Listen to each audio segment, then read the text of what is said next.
Hello everyone.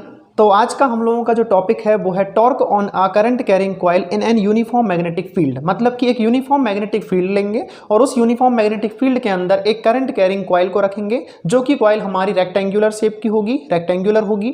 ठीक है, तो उसके ऊपर कितना टॉर्क लग रहा है उसके लिए हम यहाँ पर एक्सप्रेशन जो है वो डिराइव करने वाले हैं। सो मेरा नाम है पीयूष तुर्कर और स्वागत करता हूँ आप सभी का एजुकेशनल पीयूष यूट्यूब चैनल पर। तो आइए देखते हैं हम लोग कि टॉर्क के लिए जब एक यूनिफॉर्म मैग्नेटिक फील्ड लेंगे और उस यूनिफॉर्म मैग्नेटिक फील्ड के अंदर एक करंट कैरिंग रेक्टेंगुलर कॉइल रखेंगे तो उसके ऊपर कितना टॉर्क जो है वो लगता है, उसके लिए एक्सप्रेशन हम लोग डिराइव करेंगे।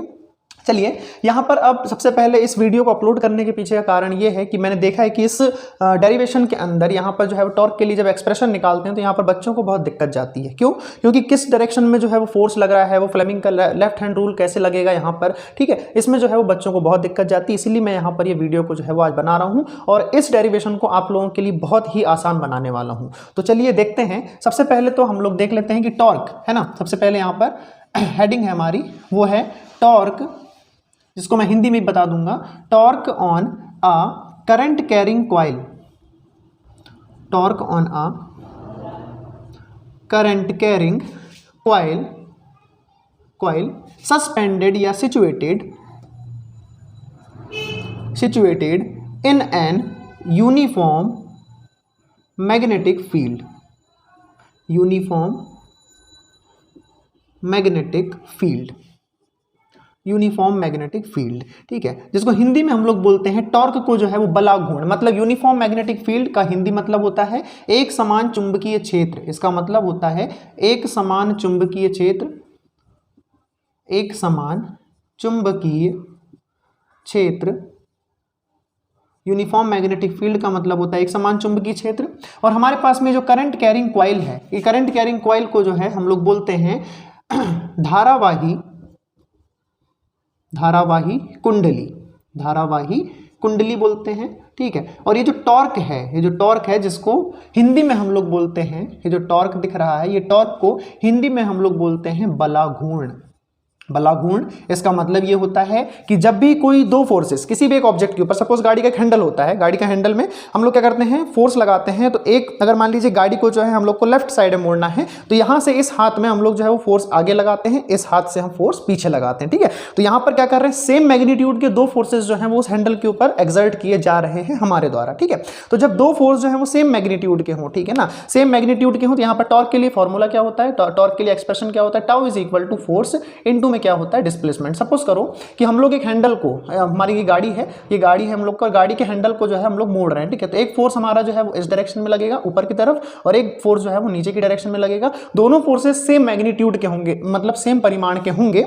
ठीक है, मतलब यहां अगर मान लो इस डायरेक्शन में हम 5 न्यूटन फोर्स लगा रहे हैं तो इस डायरेक्शन में भी हम 5 न्यूटन ही फोर्स लगाएंगे। तो torque is equal to, torque यानी कि tau is equal to force, कोई भी एक फोर्स ले लो, दोनों का मैग्नीट्यूड सेम है, कोई भी एक फोर्स का मैग्नीट्यूड मतलब 5 न्यूटन ले लिए, और इनटू में इन दोनों फोर्सेस के बीच की परपेंडिकुलर डिस्टेंस मतलब लंबवत दूरी। तो यहां से हम लोग एक इस टाइप से लाइन ड्रॉ करें और यहां से एक लाइन इस टाइप से ड्रॉ करने वाले हैं। ठीक है, और यहां पर ये जो दोनों लाइन जो है वो किस पॉइंट पर इंटरसेप्ट हो रही है, मतलब किस पॉइंट पर एक दूसरे को काट रही है। ठीक है, उस पॉइंट को हम ओ बोल देते हैं। सपोज करो ये ए है और ये पॉइंट हमारा बी है। ठीक है ना, तो ये वाली जो डिस्टेंस है ओ ए, इसी को हम लोग जो है वो दोनों फोर्सेस के बीच की परपेंडिकुलर डिस्टेंस बोलते हैं। मतलब फोर्स पता है, फोर्स कोई भी एक फोर्स है हमारे पास, उसका मैग्नीट्यूड ले लिए और दोनों के फोर्सेस के बीच की परपेंडिकुलर डिस्टेंस हो गई। ठीक है, तो इसको हम लोग टॉर्क बोलते हैं। ठीक है, चलिए, तो यहां पर टॉर्क यानी कि बलाघूर्ण हम लोगों को पता है, दो फोर्सेस लगते हैं किसी भी एक ऑब्जेक्ट के ऊपर। ठीक है, दोनों फोर्सेस अपोजिट डायरेक्शन में लगते हैं, तो वो फोर्स मतलब किसी भी एक फोर्स का मैग्नीट्यूड और दोनों फोर्सेस के बीच की परपेंडिकुलर डिस्टेंस। ठीक है, इनका जो है प्रोडक्ट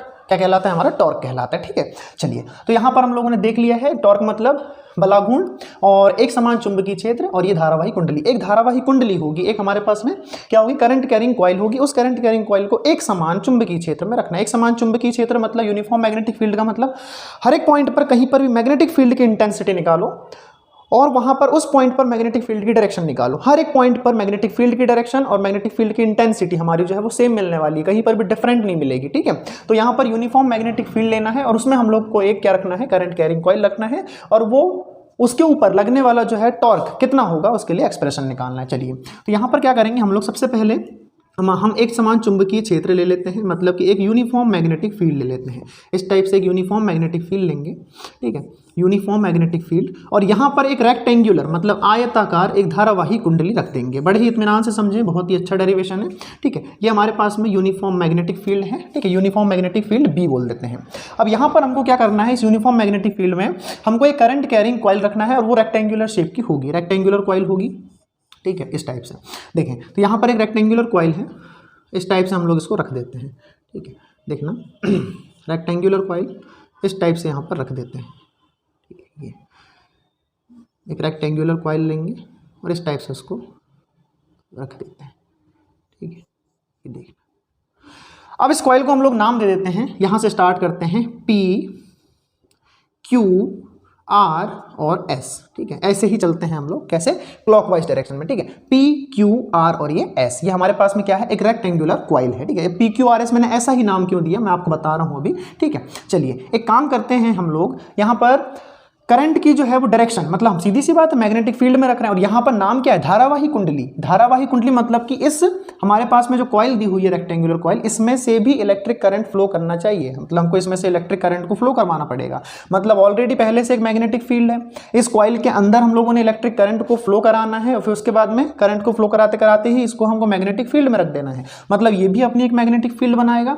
और हमारे पास में यहाँ पर एक पोल ले लेते हैं, मान लो कि कोई एक एस पोल है, इस साइड हमारे पास एक एन पोल है, और दोनों पोल्स के बीच में एक मैग्नेटिक फील्ड बना है, वो यूनिफॉर्म मैग्नेटिक फील्ड है, और उस यूनिफॉर्म मैग्नेटिक फील्ड के अंदर एक करंट कैरिंग कॉइल को सस्पेंड करवा देना, अंदर जो है वो रख देना है हमको, ठीक है। चलिए तो यहाँ पर इसके अंदर से भी करंट फ्लो कर रहा है जब कॉइल के अंदर से, तो ये अपनी भी एक ऑन मैग्नेटिक फील्ड बनाएगा, मतलब खुद की भी एक मैग्नेटिक फील्ड बनाएगा, मतलब ऑलरेडी एक्सटर्नल मैग्नेटिक फील्ड हमारे पास है, अब ये खुद की भी एक मैग्नेटिक फील्ड बनाएगा। तो सीधी बात है कि दोनों मैग्नेटिक फील्ड बना रहे हैं, तो यहाँ पर जो है वो दोनों एक दूसरे के कारण फोर्स एक्सपीरियंस करेंगे। लेकिन हम क्या करते हैं, यहां पर एक एन पोल लिया है और एक एस पोल लिया है, उनको हमको ऐसे जो है वो रेस्ट पे रखना है, मतलब एकदम कस देना है, कि ऐसे रखना है कि वो मूवमेंट ना कर सके। हमारे पास जो एन पोल और एस पोल है वो मूवमेंट ना कर सके, ठीक है ना, उनको रख देना है वहां पर ऐसे, ठीक है। चलिए तो यहां पर बचा क्या, सिर्फ हमारी कॉइल बची, तो ये कॉइल ही मूव करेगी, बस हमारे मैग्नेट के पोल पीसेस जो हैं वो मूव नहीं करेंगे, ठीक है ना। चलिए अब यहां पर देख रहे हैं हम लोग करंट की डायरेक्शन को देखते हैं, चलिए, है ना। तो करंट की डायरेक्शन एक काम करते हैं, P से Q, Q से R, R से S और S से P की तरफ रखते हैं। इस टाइप से हमारे करंट की डायरेक्शन है, मतलब इस कॉइल के अंदर जो करंट फ्लो कर रहा है वो P, Q, R, S direction में फ्लो कर रहा है, ठीक है। चलो अब यहाँ पर देखें, हमारे पास में ये जो रेक्टेंगुलर कॉइल है, इसकी जो लेंथ है वो ले लेते हैं अपन स्मॉल l। कितनी लेंथ ले लिए हैं, स्मॉल l। और यहाँ पर इसकी जो ब्रेड्थ है, इसकी जो चौड़ाई है, लंबाई कितनी है, स्मॉल l है, और ब्रेड्थ है हमारी कितनी, स्मॉल b है, ठीक है, ये हो गया। चलो अब देखिए यहाँ पर हम लोग देखते हैं, हम लोगों ने एक एक्सप्रेशन पढ़ करके रखा है, एक जो है वो डेरिवेशन किया था हमने इसके जस्ट पहले आप लोग याद कर लें उसको, कि जब भी हमें एक कोई करंट कैरिंग कंडक्टर को किसी यूनिफॉर्म मैग्नेटिक फील्ड में रखते हैं, ठीक है, करंट कैरिंग कंडक्टर को, ये हमारे पास यूनिफॉर्म मैग्नेटिक फील्ड है, यूनिफॉर्म मैग्नेटिक फील्ड, और करंट कैरिंग कंडक्टर को हम लोग इस टाइप से जो है वो रख देते हैं यहाँ पर, ठीक है, जैसा भी है रख देते हैं। तो यहाँ पर ये जो करंट कैरिंग कंडक्टर है, इसके ऊपर कितना फोर्स लग रहा है, ठीक है ना, कितना फोर्स लग रहा है इस करंट कैरिंग कंडक्टर के ऊपर, ठीक है। तो उसके लिए हमने एक्सप्रेशन निकाला था, और वो था F is equal to ILB sine theta, ठीक है, ILB साइन थीटा। अब एज्यूम करके चलो यहाँ पर कि यह हमारे पास में रेक्टेंगुलर कॉइल नहीं है, यहाँ पर ये चार अलग अलग कंडक्टर्स हैं। क्या हैं, चार अलग अलग कंडक्टर्स, SP, ऐसा करो, PQ, QR, RS और SP, ये चार अलग अलग कंडक्टर्स हैं जो कि एक यूनिफॉर्म मैग्नेटिक फील्ड में रखे पड़े हैं, ठीक है। आओ जरा, तो यहाँ पर समझें, हमारे पास मैग्नेटिक फील्ड जो है इस डायरेक्शन में है। चलो तो यहाँ पर देखें, सबसे पहले इस SP कंडक्टर, ये अलग अलग हम लोगों ने कंडक्टर्स बांट दिए हैं, ये एक अलग कंडक्टर है, ये अलग है, ये अलग है, ये अलग है, हर एक भुजाओं को, हर एक साइड को एक अलग कंडक्टर बोल दिए हैं, ठीक है, ठीक है। चलिए तो यहाँ पर इस SP कंडक्टर के ऊपर कितना फोर्स लगेगा, ठीक है, कितना फोर्स लगेगा वो देखो, मैं यहाँ दो तरीके से बताऊंगा। एक तो आपका जो है वो फ्लेमिंग का लेफ्ट हैंड रूल जो भी लगता है उसके हिसाब से बताऊंगा, और एक अभी सीधे सीधे हम लोग ये जो हमारे पास एक्सप्रेशन था F is equal to ILB sine theta, इससे निकाल के बताता हूँ, ठीक है। देखो जरा समझेंगे, यहाँ पर हमारे पास जो मैग्नेटिक फील्ड की डायरेक्शन है वो कैसी है, B है, इस साइड में, मतलब राइट साइड में, लेफ्ट टू राइट जा रही है, ठीक है। अब हमारे पास ये मैग्नेटिक फील्ड है इधर, है ना। ये मैग्नेटिक फील्ड हमारी इधर है और ये रेक्टेंगुलर कॉइल रखी है। सपोज करो ये मेरा मोबाइल रेक्टेंगुलर कॉइल है, ठीक है। ये इसकी लेंथ है और ये इसकी क्या है, ब्रेड्थ है, ठीक है ना। करंट कैसे फ्लो कर रहा है, ऐसे ऐसे फ्लो कर रहा है करंट हमारा, ठीक है। अब देखिए जरा, हमारे पास में जो करंट है देखो एस से पी की तरफ जा रहा है, मतलब इधर, ठीक है, एस से पी की तरफ जा रहा है। अच्छा, इसका वेक्टर फॉर्म क्या होता है बताइए जरा। इसका वेक्टर फॉर्म हम लोग के पास में है एफ इज इक्वल टू, आई हमारा क्या है, स्केलर है। हम इसको वेक्टर फॉर्म में ऐसा लिख सकते हैं क्या, एल क्रॉस बी, ठीक है ना। इसको हम वेक्टर फॉर्म में एल क्रॉस बी लिख सकते हैं, ठीक है। चलिए अब देखो जरा, यहां पर हम लोग एल क्या है, उस पर्टिकुलर कंडक्टर की लेंथ है ना, और वो भी वेक्टर लेंथ है ना, नॉर्मल लेंथ नहीं है, वेक्टर लेंथ है। और बी क्या है, ऑलरेडी हमारे पास मैग्नेटिक फील्ड है जो कि वेक्टर क्वांटिटी होती है। चलो तो देखो जरा, यहाँ पर ये हमारे पास ये मोबाइल रखा है, रेक्टेंगुलर कॉइल, मैग्नेटिक फील्ड ऐसी जा रही है, उस मैग्नेटिक फील्ड में हमने इसको ऐसा रख दिया है, ठीक है।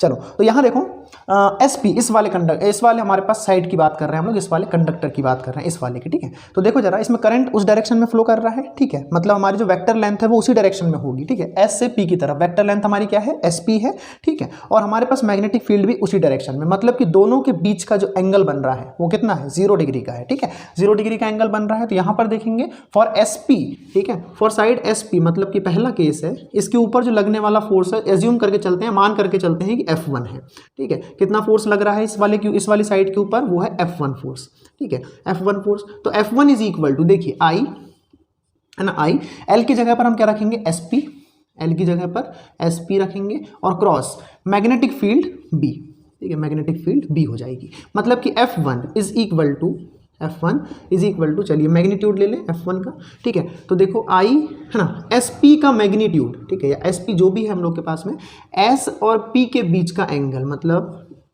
यहाँ पर SP का मैग्नीट्यूड, B का मैग्नीट्यूड, और दोनों के बीच का एंगल साइन, ठीक है, दोनों के बीच का एंगल कितना होगा, थीटा।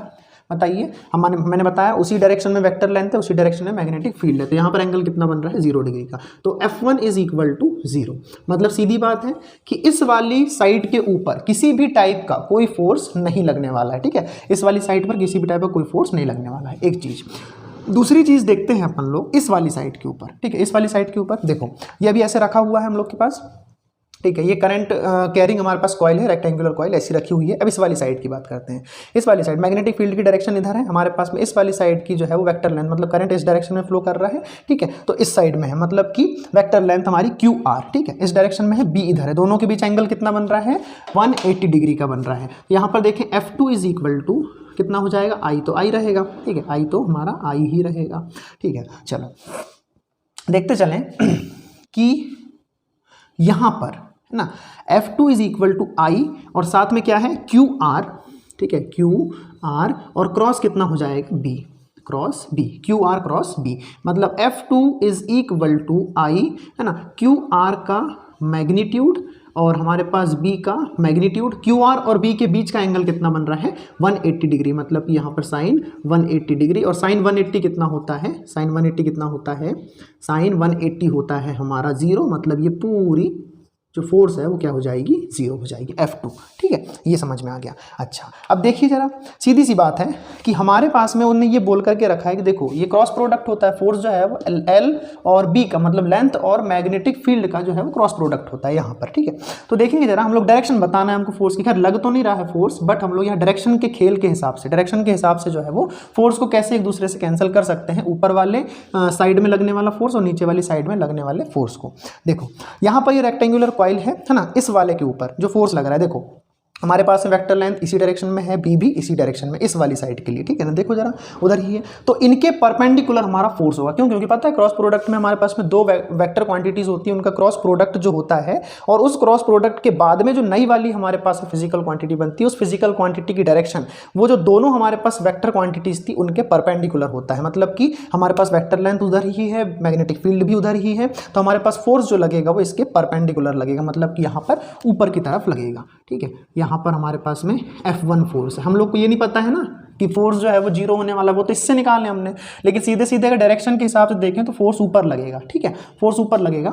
चलिए अब यहाँ देखिए इस वाली साइड में है ना, ये यहाँ पर जो है वो सेम लाइन ऑफ एक्शन में फोर्स लगेगा, ठीक है, same to same line of action, मतलब एक ही लाइन ऑफ एक्शन में फोर्स लगने वाला है। देखो अब F2 कहाँ लगेगा, करंट की डायरेक्शन इधर है हमारी इस साइड में, और मैग्नेटिक फील्ड इधर है, दोनों के बीच का एंगल 180 डिग्री है, दोनों का क्रॉस प्रोडक्ट लिए हैं, इसीलिए फोर्स जो है वो दोनों के परपेंडिकुलर, मतलब लेंथ के और मैग्नेटिक फील्ड B के परपेंडिकुलर आउटवर्ड डायरेक्शन, मतलब इधर की तरफ, ठीक है। तो यहाँ पर ये क्या हो जाएगा, F2 हो जाएगा। अब समझो जब सेम लाइन ऑफ एक्शन में फोर्स लग रहे हैं तो ये F1 फोर्स F2 फोर्स को कैंसिल कर देगा, खत्म बात। तो सीधी बात है, ऐसे निकालो चाहे ऐसे निकालो, मतलब यहाँ ये कहने का मतलब है कि F1 फोर्स और F2 फोर्स का किसी भी टाइप से कोई कंट्रीब्यूशन नहीं है यहाँ पर, काहे में, इस कॉइल को रोटेट करवाने में, इस कॉइल को घुमाने में किसी भी टाइप का कोई कंट्रीब्यूशन नहीं देते हैं। क्यों? क्योंकि F1 फोर्स F2 फोर्स के साथ कैंसिल हो गया। एक तरीका है, समझ लिए। अच्छा, एक तरीका ये भी है कि F1 जो है वो 0 होगा और F2 जो है वो भी 0 होगा। अब दोनों फोर्स 0 होंगे तो क्या कंट्रीब्यूशन देंगे, ठीक है। चलो अब आगे देखें, इसमें हम लोग करना क्या है, अब हमको बचती है हमारी दो साइड्स, ये दोनों साइड्स बची हैं और इन दोनों साइड्स के ऊपर अब जो है वो लगने वाला फोर्स हमको देखना है, ठीक है। लगने वाला फोर्स देखना है। देखो यहाँ पर इस वाली साइड में जो करंट फ्लो हो रहा है वो इस टाइप से है, P से Q की तरफ, ठीक है। मतलब ये हमारी रेक्टेंगुलर कॉइल लिए थे हमने, ये रेक्टेंगुलर कॉइल।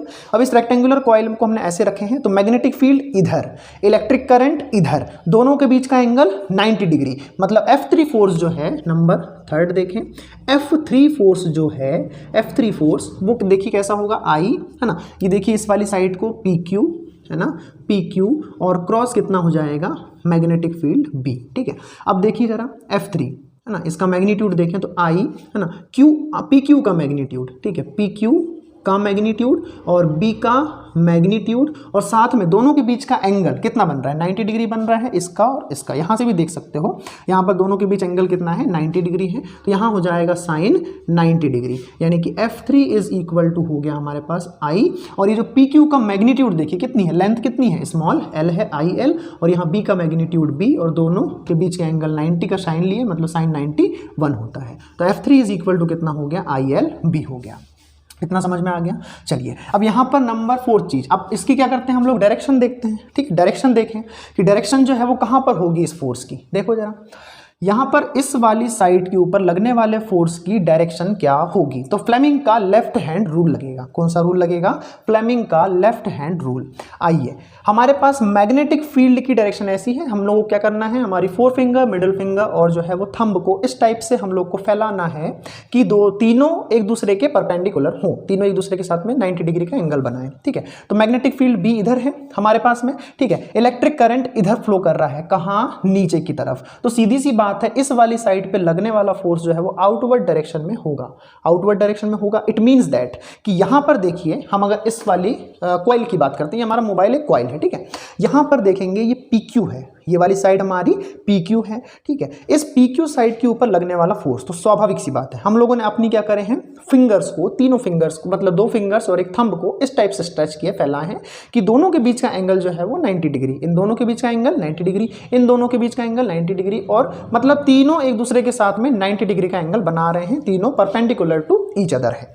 आइए, तो यहाँ मैग्नेटिक फील्ड इस डायरेक्शन में है, करंट हमारा ऐसा फ्लो कर रहा है और उसके बाद में हमारे पास में जो फोर्स लगेगा वो ऊपर की तरफ लगेगा। इट मीन्स दैट कि हमारी जो कॉइल है वो ऐसे रोटेट करेगी, हाँ या ना बोलिए, ऐसे रोटेट करेगी, ठीक है। यहाँ पर ये करंट है, हमारे पास ये मैग्नेटिक फील्ड है और हमारा थंब ऊपर की तरफ है, जो कि बताता है काहे की डायरेक्शन, हमारे पास में इस साइड में लगने वाले फोर्स की डायरेक्शन, ठीक है। तो सीधी सी बात है कि यहाँ पर जो फोर्स लगेगा हमारा वो ऊपर की तरफ लगेगा, ऐसा है ना, ऐसा कर लो, ठीक है। F3 की जो डायरेक्शन होगी वो ऐसी होगी, ठीक है। ये F3 फोर्स इधर लग रहा है।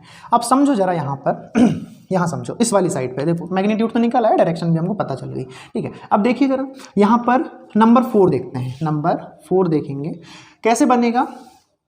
इस वाली साइड पे देखें, इस वाली साइड के ऊपर हमको क्या निकालना है, अब फोर्स निकालना है, कितना फोर्स लग रहा है। देखो ये है, इसमें करंट कैसे जा रहा है, ऊपर की तरफ जा रहा है, ऐसे जा रहा है, ठीक है। मैग्नेटिक फील्ड इधर है, दोनों एक दूसरे के साथ फिर कितने डिग्री का एंगल बना रहे हैं, 90 डिग्री का।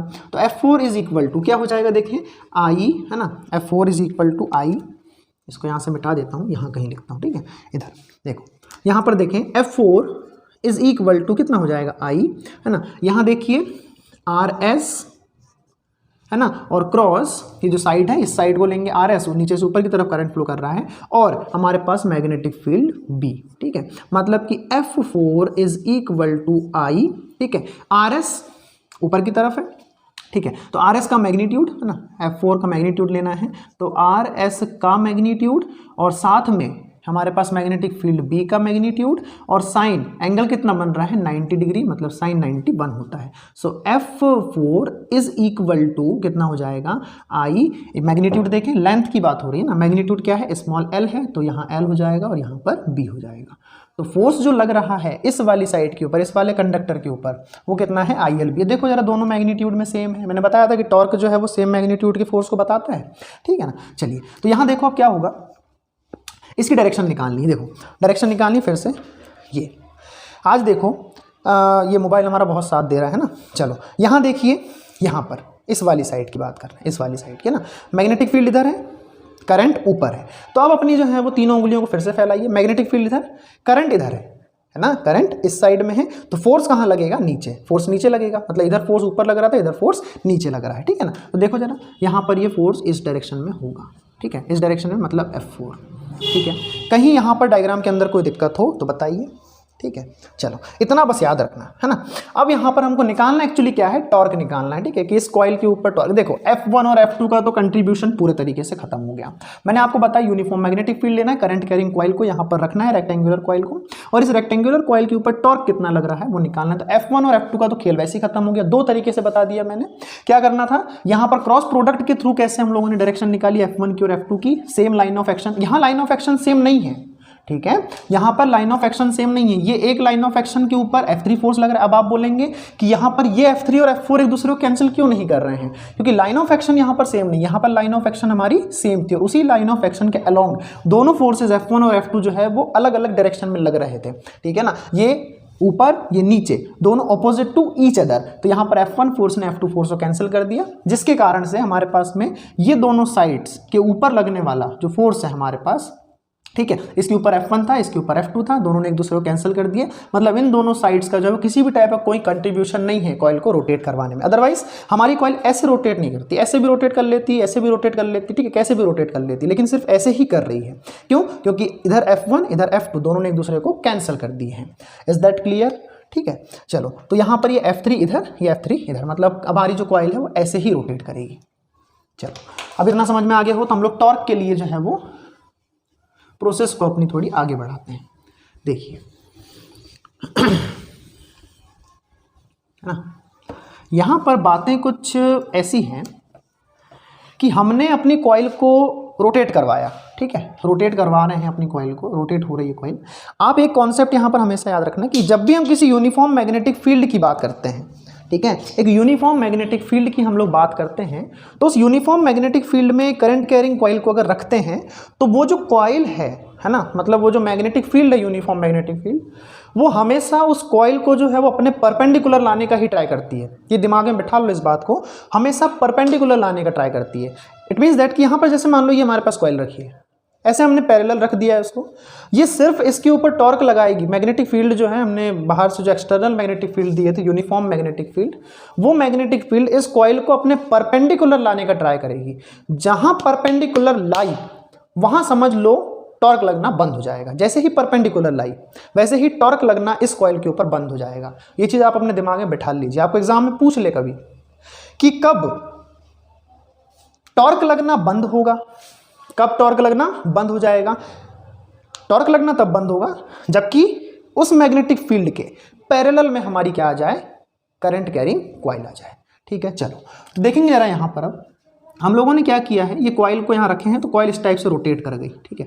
देखो यहाँ पर बना रहा हूँ, एक और डायग्राम बनाना पड़ेगा इसको समझने के लिए, क्योंकि सीधी सी बात है यार, टॉर्क जो है इज इक्वल टू होता है कोई भी एक फोर्स और उन दोनों फोर्सेस के बीच की परपेंडिकुलर डिस्टेंस। मतलब कि टॉर्क जो है वो एक क्या है, वेक्टर क्वांटिटी है, फोर्स भी एक वेक्टर है और डिस्प्लेसमेंट भी एक वेक्टर क्वांटिटी है, ठीक है। दोनों का क्रॉस प्रोडक्ट जो है वो टॉर्क कहलाता है हमारा, ठीक है। आ जाओ देखेंगे जरा यहाँ समझेंगे बात को।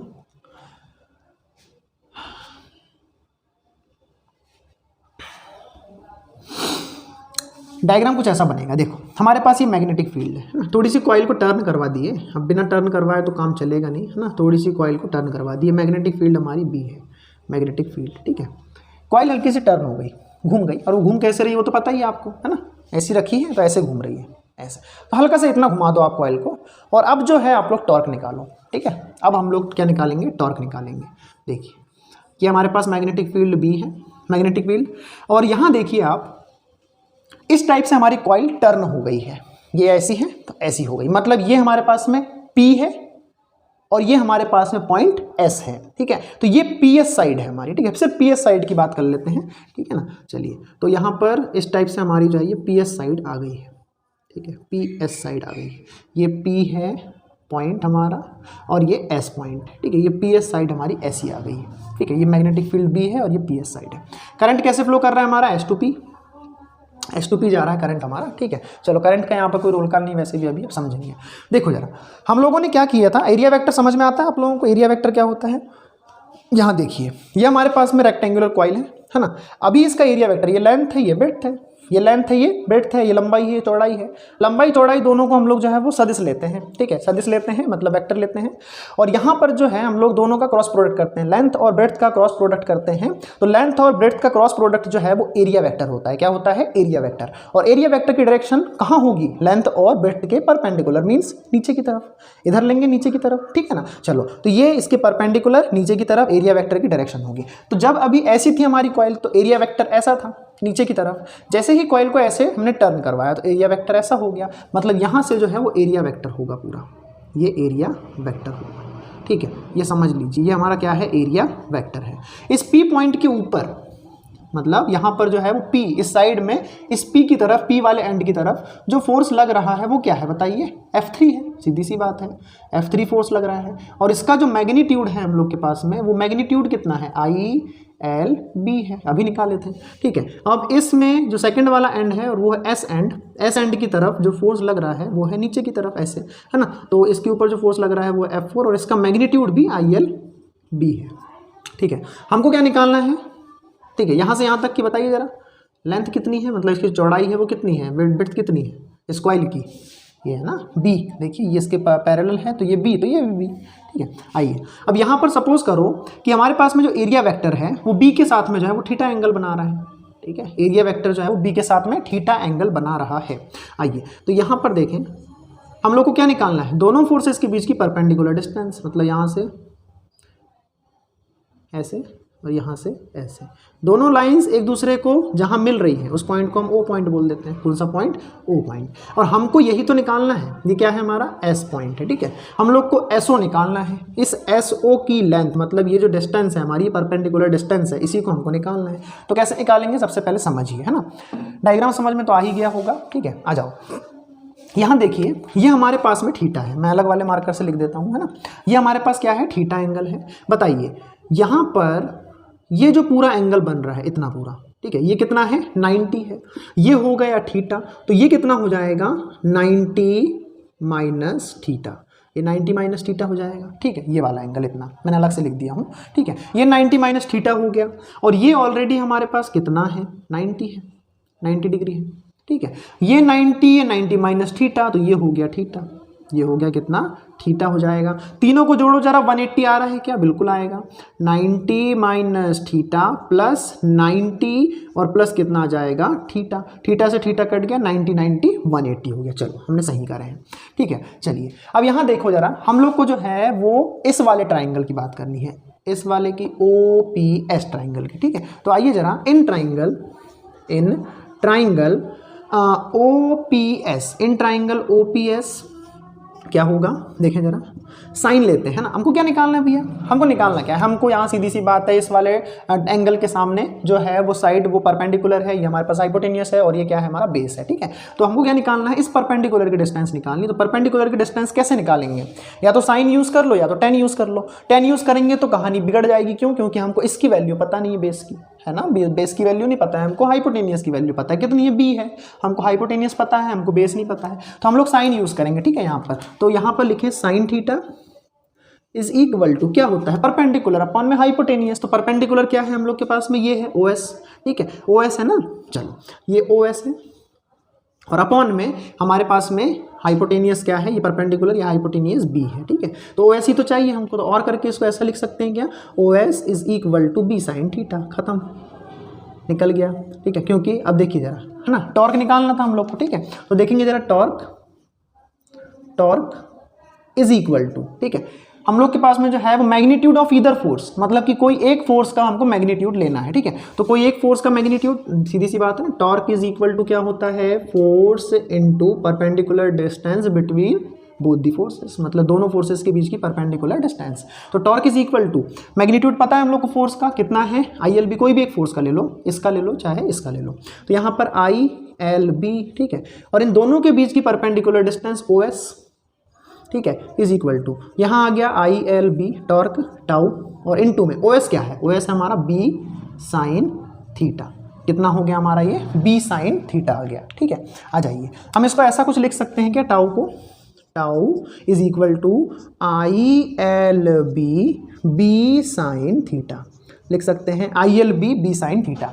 Length into breadth, length into breadth क्या होता है, एरिया, ठीक है, लेंथ इनटू ब्रेड्थ एरिया होता है, मतलब इसकी जगह पर हम क्या लिख सकते हैं, A लिख सकते हैं, ठीक है। तो A और ये हो जाएगा B साइन थीटा हो जाएगा, ठीक है, यहाँ पर लिख सकते हैं, since area is equal to L into B होता है, ठीक है, A is equal to L into B हो जाएगा। क्लियर इतना, ठीक है। चलो अब देखिए, यहाँ पर हम लोगों ने ये देखें कौन सा फॉर्म, ये है हमारा स्केलर फॉर्म। कैसा फॉर्म है ये हमारा, स्केलर फॉर्म है, देखो ये स्केलर फॉर्म है, स्केलर फॉर्म, ठीक है, ये स्केलर फॉर्म है टॉर्क का, ठीक है। आ जाइए, इसका अगर हम वेक्टर फॉर्म देखना चाहें तो कैसे देखेंगे, देखिए वेक्टर फॉर्म, देखो ना, चलो इतना समझ में आ गया हो तो इसको मिटाते हैं, ठीक है, अब यहाँ से है ना, इसका हम वेक्टर फॉर्म निकालते हैं, ठीक है।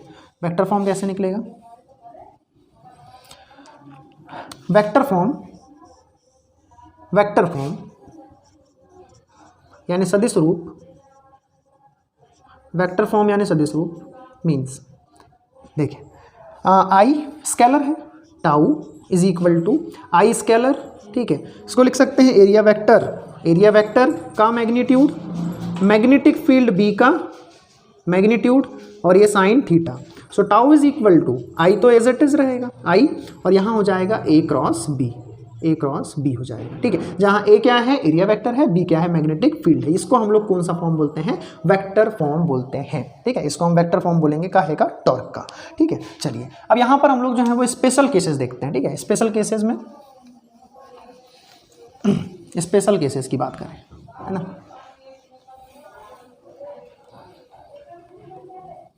ठीक है, स्पेशल केसेस देखें, इसको आप लोग इक्वेशन नंबर जो है वो देख लेना, इसको आप इक्वेशन नंबर दे देना कितना, कोई भी, है ना, जो भी है आप लोग को पहला इक्वेशन दे देना, इसको सेकंड इक्वेशन दे देना। अच्छा, सपोज करो कि रेक्टेंगुलर कॉइल में जो है वो n टर्न्स हैं, कितनी टर्न्स हैं, n टर्न्स हैं, तो for n turns, for n turns, अगर मान लीजिए n टर्न्स हैं, मतलब n बार वायर लपेटा गया है ना, उसमें और कॉइल बनाई गई है, और कॉइल में जो है वो n टर्न्स हैं, तो यहाँ पर हमारे पास में टॉर्क जो है वो हो जाएगा, इस इक्वेशन से देखिए, NIA B sine theta, turns पे डिपेंड करता है कि टॉर्क उसमें कितना लगेगा, ठीक है ना, टर्न्स पे भी डिपेंड करता है कि उसमें कितना हमारे पास में टॉर्क लगने वाला है। चलिए, तो यहाँ देखें स्पेशल केसेस, है ना, यहाँ पर स्पेशल केसेस देखें क्या क्या हो सकते हैं, स्पेशल केसेस, यहाँ पर दिक्कत जाती है, ठीक है, बात होती कुछ है और हम लोग लॉजिक लगा के कुछ आ जाते हैं, ठीक है। देखिए करना क्या है, मैग्नेटिक फील्ड में हमको रेक्टेंगुलर कॉइल को रखना है, ठीक है, रेक्टेंगुलर कॉइल को रखना है। सपोज करते हैं कि हम लोग बात एक्चुअली कर काहे के रहे हैं, एरिया वेक्टर और मैग्नेटिक फील्ड B के बीच के एंगल की बात कर रहे हैं, ठीक है ना, सीधी सी बात है। अगर हमको इसको फिर से स्केलर फॉर्म में लिखना है तो इस टाइप से लिख सकते हैं, IAB sine theta, IAB sine theta मतलब एरिया वेक्टर और मैग्नेटिक फील्ड B के बीच का एंगल क्या है, हमारे पास थीटा है। तो देखें यहाँ पर सबसे पहला केस है हमारा, if theta is equal to 0 degree, theta is equal to 0 degree. अब theta is equal to 0 degree, इसका मतलब ये नहीं है कि हमारे पास में जो कॉइल रखी है ना, ये जो कॉइल रखी है, ये कॉइल पैरेलल होगी मैग्नेटिक फील्ड की। इसका मतलब ये नहीं कि कॉइल पैरेलल होगी मैग्नेटिक फील्ड की। एरिया वेक्टर और मैग्नेटिक फील्ड के बीच का एंगल 0 डिग्री बोला है, इसका मतलब एरिया वेक्टर और मैग्नेटिक फील्ड पैरेलल होंगी। इट मीन्स दैट कि हमारे पास में जो कॉइल है वो कॉइल परपेंडिकुलर होगी मैग्नेटिक फील्ड के। सीधी सी बात है, हम लोग के पास में कॉइल है तो एरिया वेक्टर ऐसा या ऐसा, ठीक है। तो देखिए जरा, एरिया वेक्टर पैरेलल अगर करना, मैग्नेटिक फील्ड इधर है, एरिया वेक्टर और मैग्नेटिक फील्ड को पैरेलल करना है तो हम लोग को कॉइल को जो है वो परपेंडिकुलर करना पड़ेगा, ठीक है। तो यहाँ पर परपेंडिकुलर हो जाएगी हमारी कॉइल, सीधी सी बात है, मतलब इट मीन्स दैट कि हमारी जो कॉइल है, इट मीन्स दैट कि हमारी जो कॉइल है, ठीक है, यहाँ पर मार्कर भी साथ छोड़ रहा है, ठीक है, इट मीन्स दैट कि हमारी जो कॉइल है वो मैग्नेटिक फील्ड बी के परपेंडिकुलर है, परपेंडिकुलर है, तभी तो कॉइल और मैग्नेटिक फील्ड परपेंडिकुलर होगी, तभी तो एरिया वेक्टर और मैग्नेटिक फील्ड जो है वो पैरेलल होंगे, दोनों के बीच का एंगल 0 डिग्री का होगा। तो लिखेंगे देन यहाँ पर इस वाले फॉर्मूले को यूज करेंगे, tau torque is equal to I A B sine कितना हो जाएगा 0 डिग्री, मतलब tau is equal to sine 0 0, मतलब टॉर्क लगना बंद, टॉर्क लगना बंद। पहले बताया था मैंने जब स्टार्ट किया था वीडियो, उसी टाइम पे बताया था मैंने कि मैग्नेटिक फील्ड का काम सिर्फ इतना है, रेक्टेंगुलर कॉइल को अपने परपेंडिकुलर लाना। जैसे ही परपेंडिकुलर लाई, समझ लो कि क्या लगना बंद, टॉर्क लगना बंद, यानी बल्ला घूर्ण लगना बंद। तो देख लो हमने प्रूफ भी करके बता दिया यहाँ पर, ठीक है ना। चलिए स्पेशल केसेस में नंबर सेकंड देख लेते हैं। सपोज करो कि हम लोग के पास में जो थीटा है ना, थीटा है वो कितना है 180 डिग्री का है, कितना है 180 डिग्री का है, कुछ नहीं करे हैं 180 डिग्री। इसका मतलब भी वही है कि हमारे पास कॉइल जो है वो अभी भी परपेंडिकुलर ही होगी मैग्नेटिक फील्ड के साथ, कॉइल हमारी अभी भी परपेंडिकुलर होगी, ठीक है। एरिया वेक्टर इधर ले लिए थे, अब एरिया वेक्टर को हम लोग इधर देख लेते हैं, ठीक है। तो एरिया वेक्टर की डायरेक्शन इधर, मैग्नेटिक फील्ड इधर, तो angle between area vector and magnetic field is 180, तो 180 डिग्री का एंगल बन जाएगा। अब 180 डिग्री का एंगल बनना तो हम लोग सीधे सीधे यहाँ पर जो है वो बता सकते हैं, टाउ इज इक्वल टू कितना हो जाएगा आई ए बी साइन कितना 180 डिग्री, और साइन 180 हमको पता है इस ग्राफ से 0 आधा पाई और ये पाई, फिर उसके बाद में 1.5 पाई 2 पाई, मतलब कि पाई के सामने हमारे पास में कोई भी एक पॉजिटिव इंटीजर आए, कोई भी पॉजिटिव इंटीजर आए, 2 आ जाए, 3 आ जाए, 4 आ जाए, है ना, पाई के साथ में, है ना, पाई के साथ में 100 पाई भी आ जाए, सबकी वैल्यू जो है वो 0 होती है, ठीक है ना। तो पाई की बात कर रहे हैं मतलब 180 की, तो टाउ इज इक्वल टू 0, ठीक है। अभी भी यहाँ पर टॉर्क नहीं लग रहा है क्योंकि परपेंडिकुलर तो है, बस एंगल चेंज हुआ है एरिया वेक्टर और मैग्नेटिक फील्ड के बीच का, तो पहले 0 था 180 हो गया। लेकिन अब इस कंडीशन को थोड़ी सी हम लोग जो है वो अलग टाइप से नाम देते हैं और इसको हम बोलते हैं अनस्टेबल इक्विलिब्रियम। आपको एग्जाम में पूछ सकता है कि अनस्टेबल इक्विलिब्रियम कब होगा, जबकि एरिया वेक्टर और मैग्नेटिक फील्ड के बीच की डायरेक्शन जो है हम लोग की कितनी होगी 180 डिग्री। तो इसको हम बोलते हैं अनस्टेबल इक्विलिब्रियम, अनस्टेबल इक्विलिब्रियम बोलते हैं, ठीक है। नेक्स्ट केस जो है वो कुछ ऐसा है, हम लोग को क्या करना है नेक्स्ट केस में, थीटा को जो है वो 90 लेना है। नंबर थर्ड केस में थीटा इज इक्वल टू कितना है 90 डिग्री है। 90 डिग्री इसका मतलब सीधी बात है, इट मीन्स दैट कि हमारी जो कॉइल है वो पैरेलल होगी काहे के, मैग्नेटिक फील्ड के, मैग्नेटिक फील्ड के पैरेलल होगी हमारी कॉइल। ऐसे रखिए, पैरेलल होगी, इधर मैग्नेटिक फील्ड और ये पैरेलल रखिए, एरिया वेक्टर ऊपर, मैग्नेटिक फील्ड इधर, एरिया वेक्टर इधर, दोनों के बीच का एंगल 90 डिग्री। तो यहाँ पर हो जाएगा tau is equal to I A B और साइन कितना बताइए 90, है ना। तो टाउ इज इक्वल टू हो जाएगा आई ए बी, ठीक है, साइन 91, और इसको हम लोग बोलते हैं कि मैक्सिमम टॉर्क।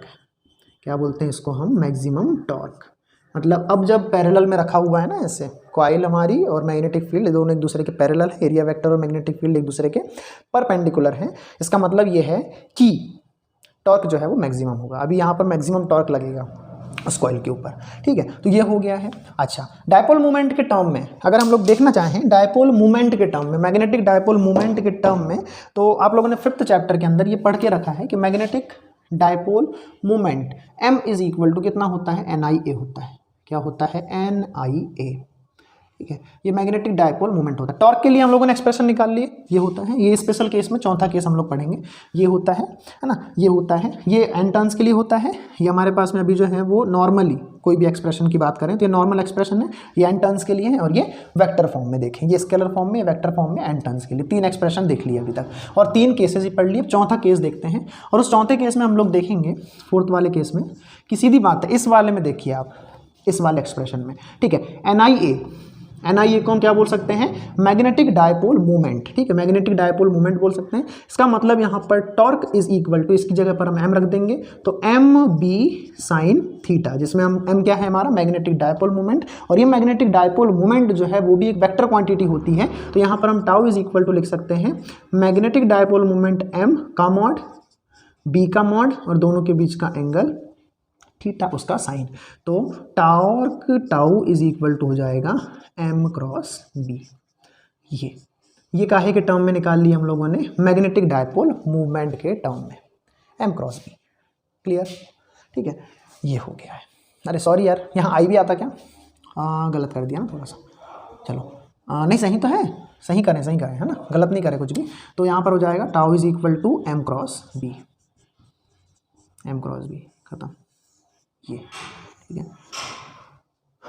थोड़ा सा कॉम्प्लिकेटेड टॉपिक था जिसमें थोड़ी सी दिक्कत जाती है। सो उम्मीद करता हूँ आप लोगों से, है ना, आप लोगों से मैं ये उम्मीद कर सकता हूँ कि आप लोगों को ये जो टॉपिक है ये बहुत अच्छे से समझ में आया होगा। ठीक है, बहुत ही बेहतरीन सा है, पूरा कॉन्सेप्चुअल है, पूरा लॉजिक लगाना है बहुत अच्छे से कि यार कैसे से कैसा होगा, है ना। यहाँ पर कंफ्यूज इसीलिए हो जाते हैं कि हम लोग जब बात करते हैं तो वो 3D में देखते हैं, हम लोग यहाँ पर प्लेन के हिसाब से देखें, ये हमारे पास में 2 डायमेंशन है। अब वो 3 डायमेंशन में जो चीज़ हो रही है 3D में, उस चीज़ को हम 2 डायमेंशन में कैसे बताएं, तो वहाँ कन्फ्यूजन होता है। तो मैंने वो कन्फ्यूजन को पूरे तरीके से यहाँ दूर कर दिया हूँ। ठीक है, तो उम्मीद करता हूँ आप लोग को बहुत अच्छे समझ में आया होगा। ठीक है, तो आज के लिए इतना काफ़ी है, अगली वीडियो में मिलते हैं एक नए टॉपिक के साथ में। ठीक है, तब तक के लिए अपना ध्यान रखें, स्वस्थ रहिए, सुरक्षित रहिए। बहुत बहुत धन्यवाद।